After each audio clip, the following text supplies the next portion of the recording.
आप अध्ययन कर रहे हैं स्टडी 99 साइंस पर। यह क्लास 12th की केमिस्ट्री की क्लास है। इस क्लास में यूपी बोर्ड या बिहार बोर्ड या किसी अन्य बोर्ड एग्ज़ाम्स की आप बेहतर तैयारी कर सकते हैं। इस क्लास की लेवल नीट, आईआईटी, जेई आदि तक का है। आप चैनल पर नए हो तो चैनल को सब्सक्राइब कर लें। पिछले क्लास में कोलराउंस का नियम देखा।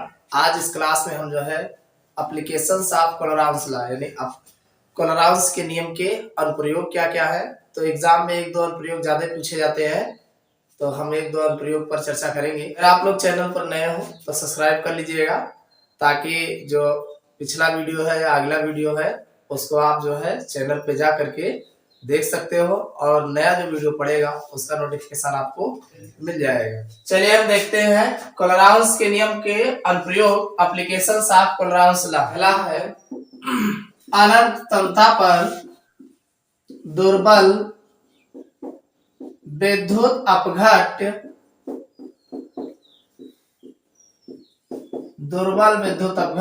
की तुल्यांकी चालकता की गणना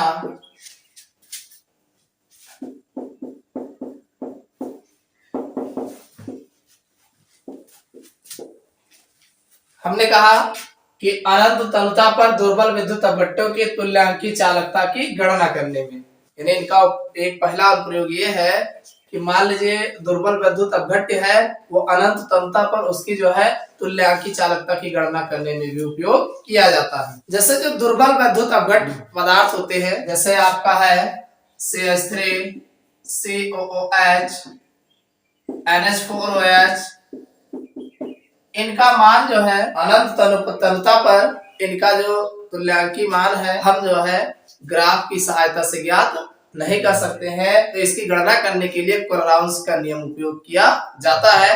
कोलराउंस के नियम की सहायता से विद्युत अपघट्य की तुल्यांकी चालकता की गणना की जा सकती है, और प्रबल विद्युत अपघट्य की चालकता की गणना जो है ग्राफ की सहायता से किया जा सकता है। ठीक, जैसे एक एग्जाम्पल लेंगे हम। जैसे एग्जाम्पल है हमारे पास एग्जाम्पल CH3 COOH के अनंत तलता पर तुल्यांकी चालकता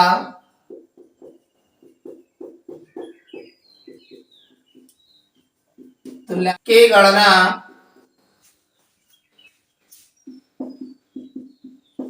प्रबल विद्युत अपघट्यों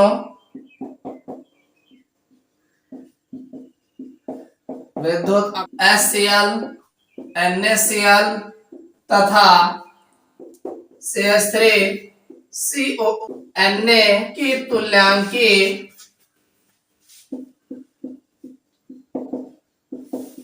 चालकताओं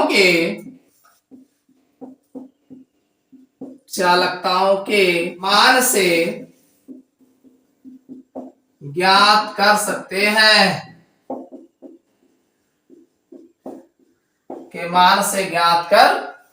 हैं, कहने का मतलब यह है CH3 COOH अनंत तलता पर तुल्यांकी चालकता जो होती है वो हम मान ऐसे नहीं निकाल पाएंगे, तो चूंकि ये दुर्बल विद्युत अपघट्य है। अब अगर जो है हम इसका मान कैसे ज्ञात करेंगे?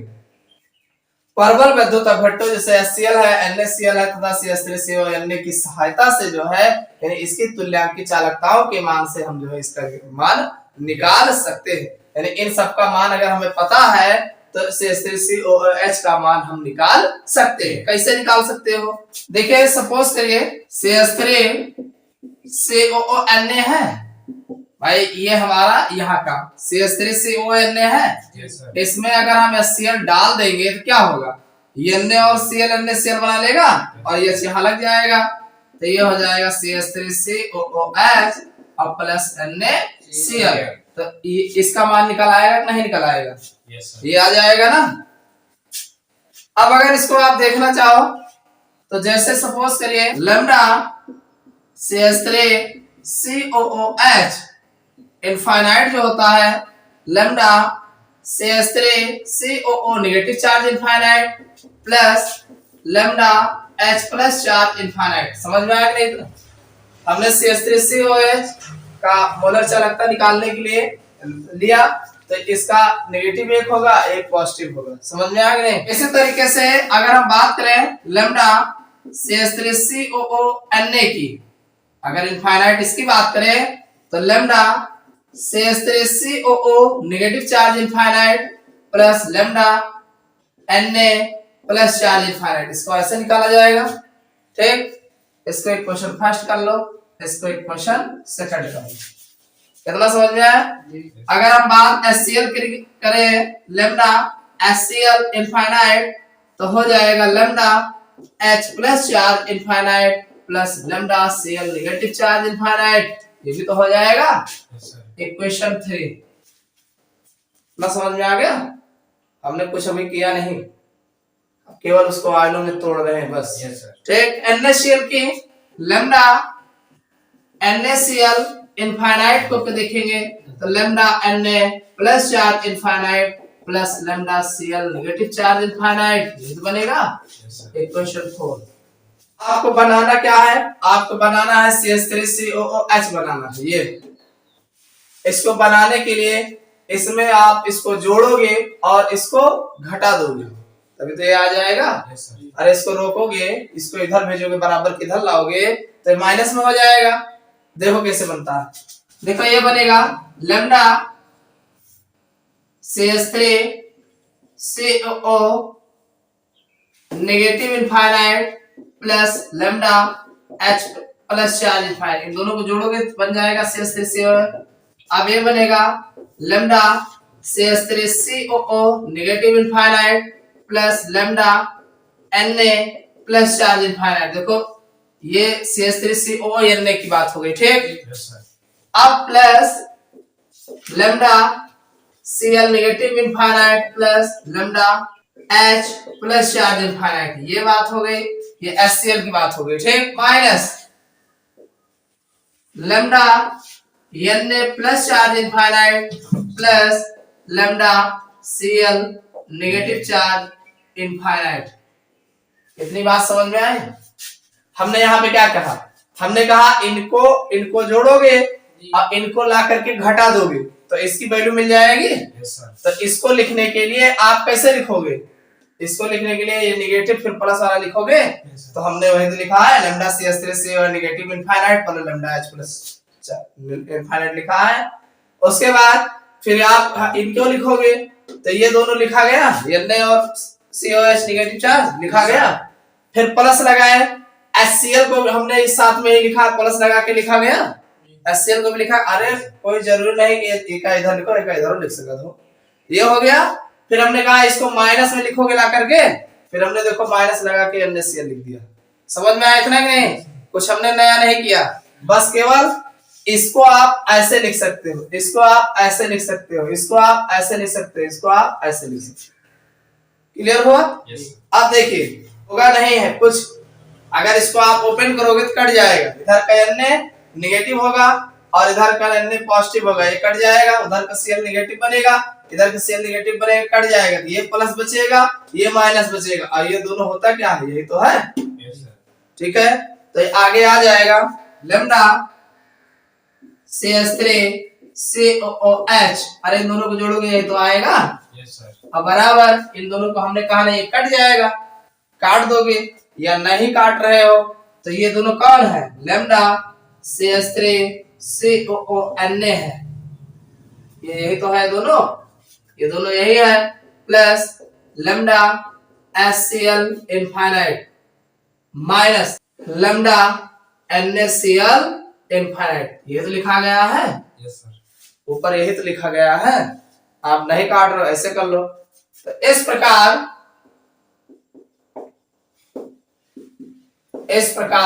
जैसे इसकी बात हो गई, ऐसे अगर हम मान लीजिए लैम्डा NH4OH की बात करें इनफाइनाइट, जैसे एसिटिक एसिड को हमने निकाला, ऐसे हम NH4OH को भी निकाल सकते हैं। कैसे निकालो? निकालने के लिए lambda NH4Cl infinite plus lambda NaOH infinite minus lambda NaCl infinite.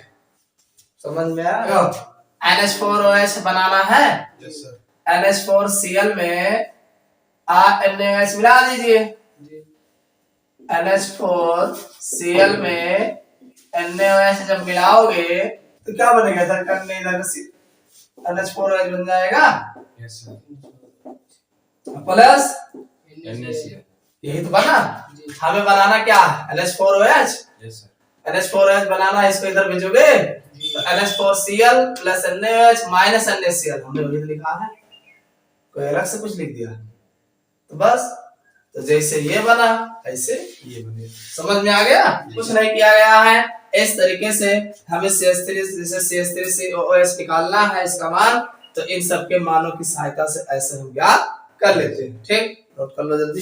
Second अनुप्रयोग है विद्युत अपघट्यों में धन आयन तथा ऋण आयन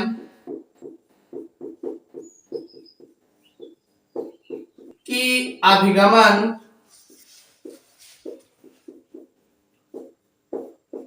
संख्या, अभिगमन संख्या का नाम है ट्रांसपोर्ट नंबर। ट्रांसपोर्ट नंबर करके क्वेश्चन पूछा जाता है, इसको ध्यान रखिएगा, एग्जाम में पूछा गया है। क्या है ट्रांसपोर्ट नंबर? किसी विद्युत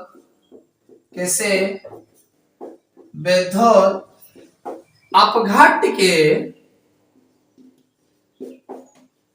विलयन में उपस्थित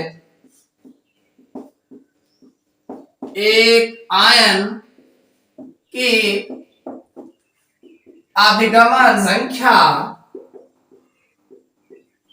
इस आयन द्वारा प्रवाहित कुल धारा प्रवाह का प्रभाज को व्यक्त करती है।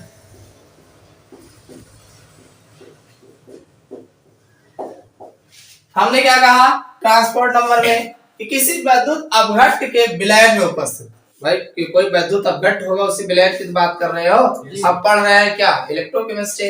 इलेक्ट्रोकेमिस्ट्री में इलेक्ट्रो की ही बात होगी और कहा होगी कि किसी जलीय विलयन में ही बात होगी। तो यहाँ पे विलयन में उपस्थित एक आयन की अभिगमन संख्या, यानी एक आयन कितना अभिगमन हो रहा है उसकी कितनी संख्या है? दो आयन होते हैं ना, धन आयन और ऋण आयन होता है ना। तो एक आयन की बात कर रहा है। एक आयन की अभिगमन संख्या तथा इस आयन में प्रवाहित कुल धारा प्रवाह का प्रभाज को व्यक्त करता है। मोल प्रभाज क्या होता है? जिसका मोल प्रभाज निकालते उसके मोलों की संख्या बटे में कुल मोलों की संख्या। तो वैसे यहाँ एक आयन की संख्या तथा बटे में कुल आयनों की संख्या, समझ में आया? उसके मोल प्रभाज को व्यक्त करता है। सपोज करिए टी आयन, ट्रांसपोर्ट आयन कि अगर हम बात करें एक आयन द्वारा धारा प्रवाह, हाँ एक आयन कितनी धारा प्रवाह कर रहा बटे उपस्थित, अरे कितना जने हमारा उपस्थित है भाई, उपस्थित सभी आयनों द्वारा कुल धारा प्रवाह। ये बात समझ में आई कि नहीं?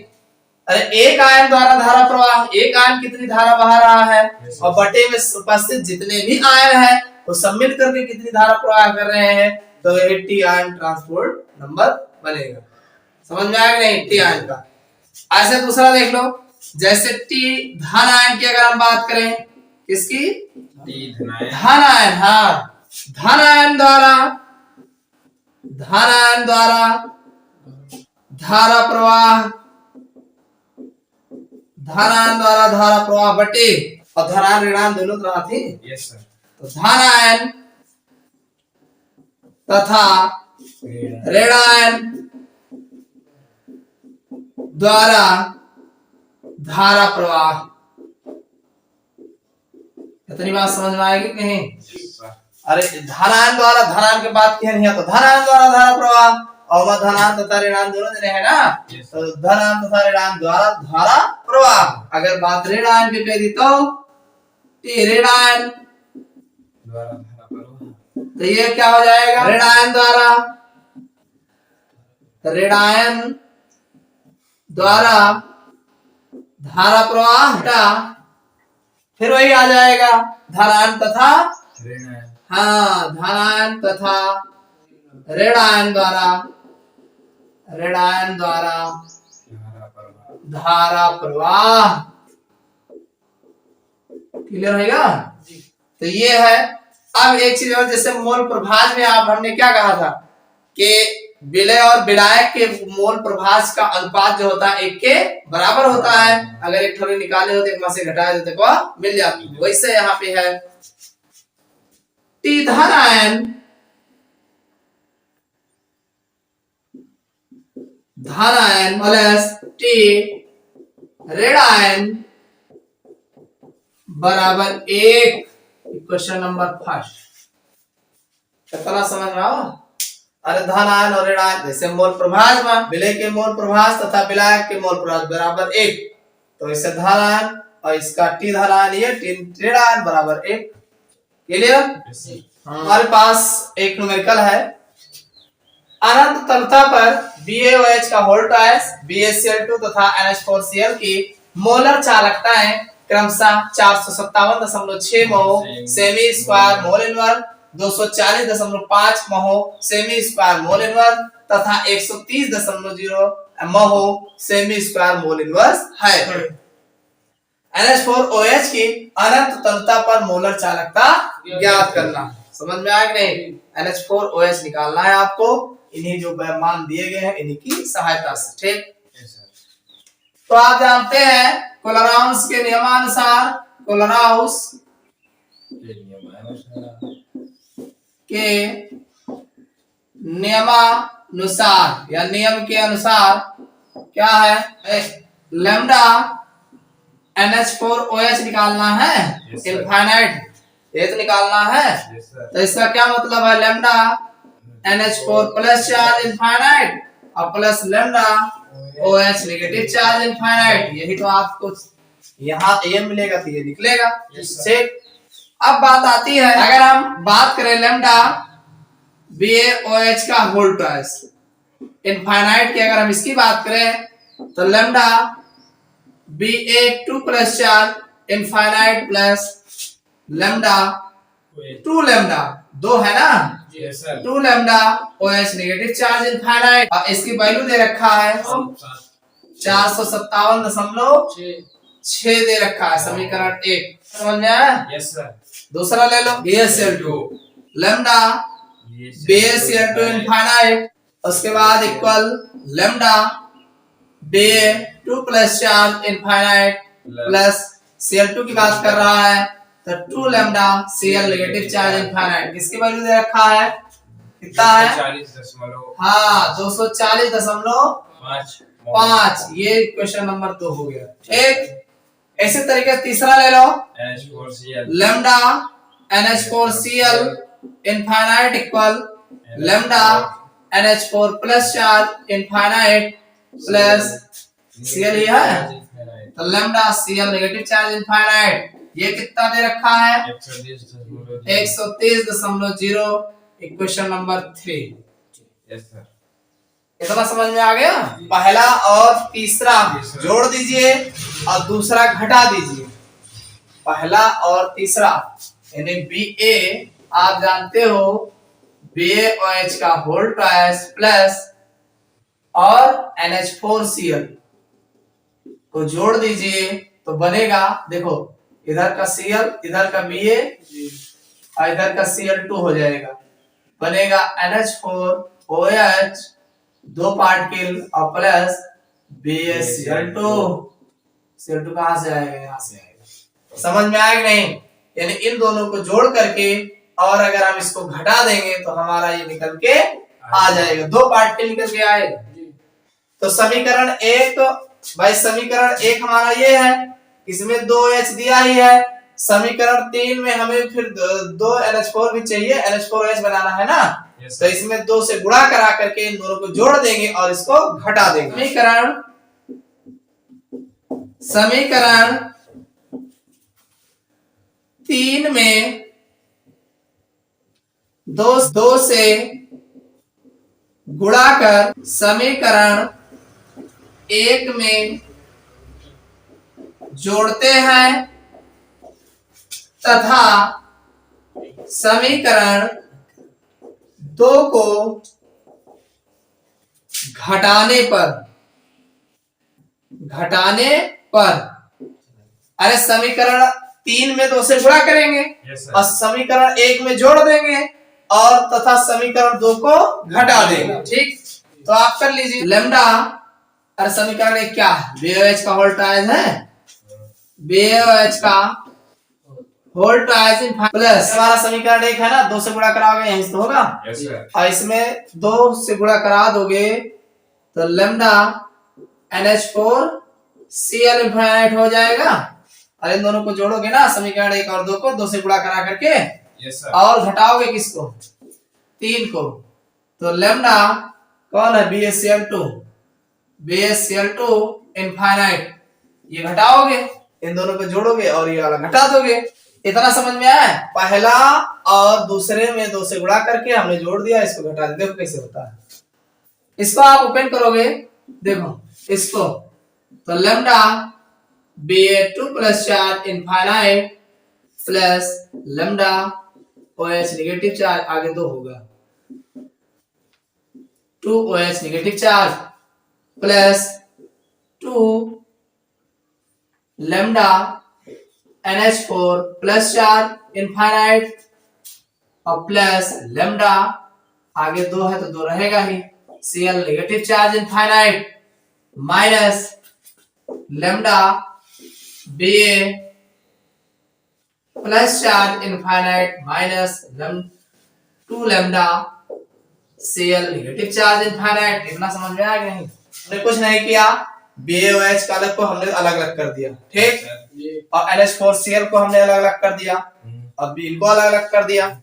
2 Cl प्लस चार्ज ही है और 2 Cl नेगेटिव चार्ज ही है, और प्लस 2 है और Ba 2 जने यहाँ है, यहाँ है Ba ना, ये भी Ba है, कट गया, बचा का है NH4 plus charge OH negative charge, तो ये बचा है 2 यहू है ना, तो 2 आगे लिख लियो, lambda NH4 plus charge infinite और प्लस 2 लेमडा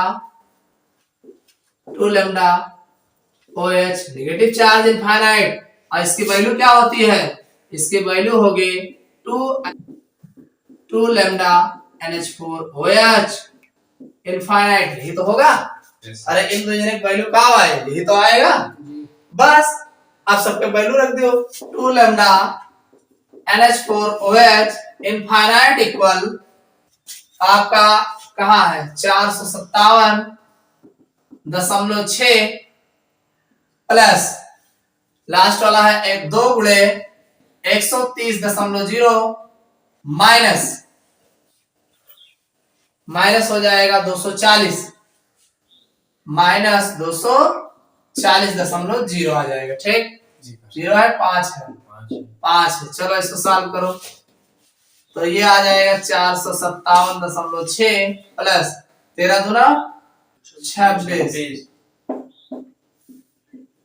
सॉल्व करो इसको, अरे इनका दोनों जोड़ लियो, 6 भेजे 0.7 भेजे और 6 5 11 बचा 1, 4 2 6 7 माइनस 240.5, 6 में से 5 गया 1 बचेगा, यहाँ है 7 0 जाएगा 7 बचेगा, यहाँ 11 में से 4 गया 7 4 11 और यहाँ बचा का 1 निकल गया, 6 बचा, 6 में से 2 गया 4, कितना आएगा 2 लेमडा NH4OH इनफाइनाइट। हमें जरूरत है लेमडा NH4OH की, किसकी जरूरत है? H4H ओ एच इनफाइनाइट के, तो ये आ जाएगा 477.1/2। काट दीजिए, तो दूनी 4 और 2 दूनी 4 और 2 3 6 16 होगा, 2 अट्ठे 16 6 10 आएगा। लैम्डा NH4OH इनफाइनाइट इक्वल 238.55 महो सेमी स्क्वायर मोल इनवर्स। समझ में आया कि नहीं? कुछ नहीं किया गया, जो हमने यहाँ किया था वही हमने वहां किया है। 2 से गुणा करा आप कह रहे हैं, तो हमने उतने में 2 से गुणा करा दिया, दोनों को जोड़ दिया, तीनों को 2 को जोड़ करके 1 को घटा दिया, आंसर आ गया। अब चूंकि यहाँ पे हमारा जो प्रोडक्ट बन रहा था वो 2 पार्टिकल बना है, तो 2 पार्टिकल बना है तो 2 से भाग दे दे भैया, कितना चाहिए ना। जाने रहिएगा विद्युत सुचालक तथा कुचालक। ये 2 बातें हैं। तो बात विद्युत सुचालक और विद्युत कुचालक। सुचालक तथा कुचालक क्या होते हैं? तो सुचालक का मतलब वो होता है जो अपने में से विद्युत धारा का प्रवाह करते हो, उन्हें विद्युत सुचालक कहते हैं, और जो अपने में से धारा का प्रवाह नहीं करते हैं वो विद्युत कुचालक कहलाते हैं। इतना क्लियर है ना? चलिए, अब इसी में एक बात, ये जो सुचालक होते हैं, सुचालक यानी जो विद्युत सुचालक, इसको दिमाग में बिठा लीजिएगा। जो विद्युत सुचालक होते हैं, विद्युत सुचालक 2 प्रकार के होते हैं। कितने प्रकार के होते हैं? 2 प्रकार के होते हैं। पहला है धात्विक सुचालक। धात्विक सुचालक, इसको जाने रहिएगा बस। धात्विक सुचालक, और दूसरा है विद्युत अपघटनी सुचालक। विद्युत अपघटनी सुचालक। अपघटनी सुचालक पहला है धात्विक सुचालक और दूसरा है विद्युत अपघटनी। जो विद्युत सुचालक होते हैं जो अपने में से धारा का प्रवाह करते हैं, 2 प्रकार के होते हैं, एक धात्विक सुचालक और दूसरा विद्युत अपघटनी सुचालक। धात्विक सुचालक में धातु होता है। क्या होता है? जैसे कापर हो गया, लोहा हो गया, सिल्वर हो गया, ये सब धात्विक। धातुओं में जब धारा का प्रवाह होता है तो उसे धात्विक सुचालक कहते हैं। और ये अगला दिया है विद्युत अपघटनी सुचालक, यानी जब हम किसी विद्युत अपघट्य को, इसको विद्युत अपघट्य को जल में घोल करके उसमें से धारा प्रवाह करते हैं तो वो हमें विद्युत अपघटनी सुचालक हम उसे कहते हैं। समझ में आया कि नहीं? अरे धात्विक सुचालक में धातुओं द्वारा धारा का प्रवाह किया जाता है तो उसे धात्विक सुचालक कहते हैं। अब विद्युत अपघटनी सुचालक में जब हम किसी विद्युत अपघट्य को जल में घोल करके उसमें से धारा प्रवाह करते हैं तो वो विद्युत अपघटनी सुचालक कहते हैं। धात्विक सुचालक में आप एग्जाम्पल दे सकते हो, जैसे Fe है, Ag है और Cu है। ये सब जो है आपके एग्जाम्पल है कि धात्विक सुचालक कहलाते हैं। विद्युत अपघटनी सुचालक में जैसे आप NaCl है, KCl है, इन सबको जल में घोलोगे तो आपको धारा का प्रवाह होगा, तो ये विद्युत अपघटनी सुचालक कहलाते हैं। अर्ध सुचालक, एक हमने सुचालक की बात किया ना, एक होता है अर्ध सुचालक। अरे एक धात्विक सुचालक तो अलग सही है, धात्विक अधात्विक जाने दो। जो सुचालक होते हैं, विद्युत धारा जो अपने में से प्रवाह करते हैं, वो क्या होते हैं? विद्युत सुचालक होते हैं। और जो धारा नहीं प्रवाह करते कुचालक होते हैं। कुचालक धारा प्रवाह न करने। एक होते बिचौलिए में होते हैं, यानी धारा कुछ प्रवाह करते हैं कुछ नहीं, दोनों के लक्षण प्रदर्शित करते हैं, तो उन्हें हम अर्धचालक कहते हैं। यानी आधा लक्षण सुचालक के, आधा लक्षण कुचालक के, तो उन्हें हम अर्धचालक कहते हैं। समझ में आ गया? बहुत जान गए। आपको इस लेसन में मालूम क्या पढ़ना है? केवल यह विद्युत अपघटनी से रिलेटेड ही पढ़ना है। जो भी पढ़ना है या अभी तक जो भी आपने पढ़ा इसी से रिलेटेड पढ़ा और इसी से रिलेटेड आगे फिर पढ़ो। धात्विक की बात यहाँ नहीं की जाए, वो फिजिक्स में की जाती है। धात्विक सुचालक की बात फिजिक्स में करते हैं, केमिस्ट्री में विद्युत अपघटनी सुचालक की बात करेंगे, जबकि फिजिक्स में इसकी बात नहीं करते। ठीक।